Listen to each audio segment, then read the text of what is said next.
పిలుస్తుంది, రా కదిలి రా అని పిలిపించారు. అది ఒక ప్రభంజనమైంది, ఒక ఉద్యమ స్ఫూర్తితో ఇచ్చారు.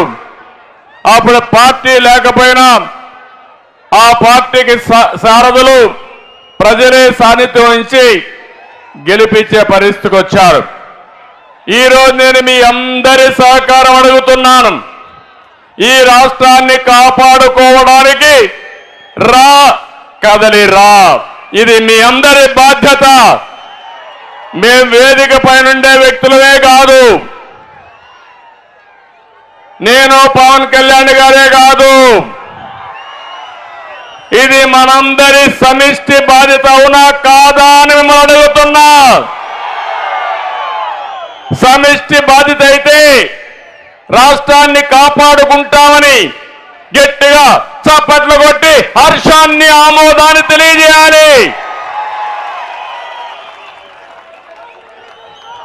ఈరోజు మనందరం చేసే సంకల్పం తెలుగు జాతి ప్రపంచంలో నెంబర్ 1గా తయారు కావాలి. అది చేసుకునే సత్తా మనకుంది, తెలివితేటలున్నాయి.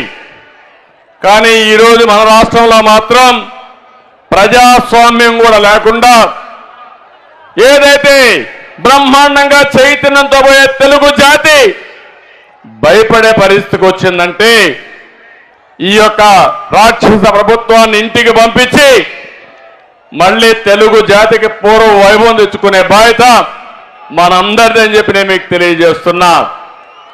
నేను ఈ కార్యక్రమాన్ని ఎక్కడ ప్రారంభించానంటే ప్రకాశం జిల్లాలో ప్రారంభించాను. పౌరుషాల గడ్డ ప్రకాశం జిల్లా, అవునా కాదా?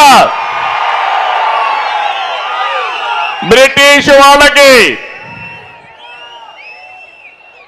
ప్రకాశం పంతులు చొక్కా విప్పి కాలుస్తారా కాలవండిని గుండె చూపించిన బ్రహ్మాండమైన నాయకుడు పుట్టిన గడ్డ, పుణ్యభూమి ఈ ప్రకాశం జిల్లా. ఏ తమ్ముళ్ళు ధైర్యం ఉందా లేదా?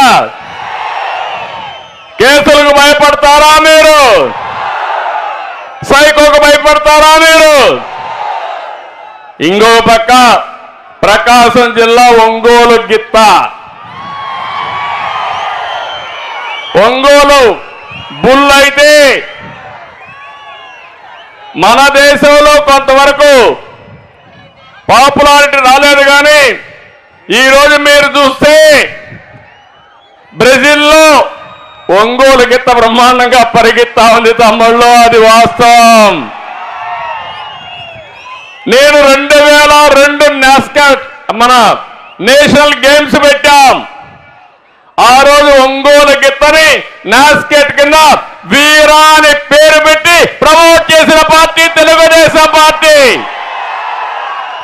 ఈ రోజు ఏదో నేను మీకు చెప్పడం కాదు, 2002 అంటే 21 సంవత్సరాల కంటే ముందు ఈ ఒంగోలు గిత్తని ప్రమోట్ చేశామంటే ఆ విషయం మీరు గుర్తుపెట్టుకోవాల్సిన అవసరం ఉంది.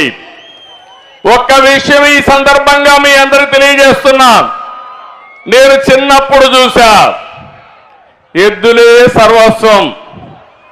అప్పుడు ఈ యొక్క కారులు లేవు, విమానాలు లేవు, కరెంటు కూడా లేదు. ఎద్దులతోనే మడకలు దున్నాలి, దుక్కి చేయాలి, ఎద్దులతోనే కప్పిలు తీయాలంటే నీళ్లు పైకి తీయాలి. అలాంటి ఎద్దులతోనే ట్రాన్స్పోర్ట్ చేయాలి, రవాణా. ఎక్కడికి పోవాలన్నా, మార్కెట్కి పోవాలన్నా అప్పుడు ట్రాక్టర్లు కూడా లేవు. ఆ ఎద్దులతోనే, ఎడ్ల బండ్లోనే ఎక్కడన్నా మనం ప్రయాణం చేయాలన్నా, పొంగళ్ళు పెట్టాలన్నా ఎడ్ల బండ్లే ఆధారం.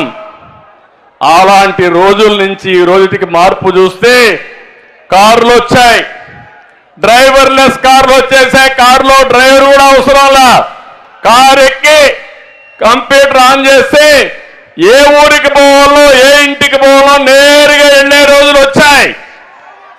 కానీ ఇంకా పేదరికం ఉంది తమ్ముళ్ళు, ఆ విషయం మీరు గుర్తుపెట్టుకోవాల్సిన అవసరం ఉంది. మన భవిష్యత్తు మన చేతుల్లో ఉంది, అవునా కాదా అని మిమ్మల్ని అడుగుతున్నా. అలాంటి భవిష్యత్తుకు నాంది పలకాల్సిన అవసరం మనందరి మీద ఉంది. ఇంకో పక్క ఇదే ప్రకాశం జిల్లా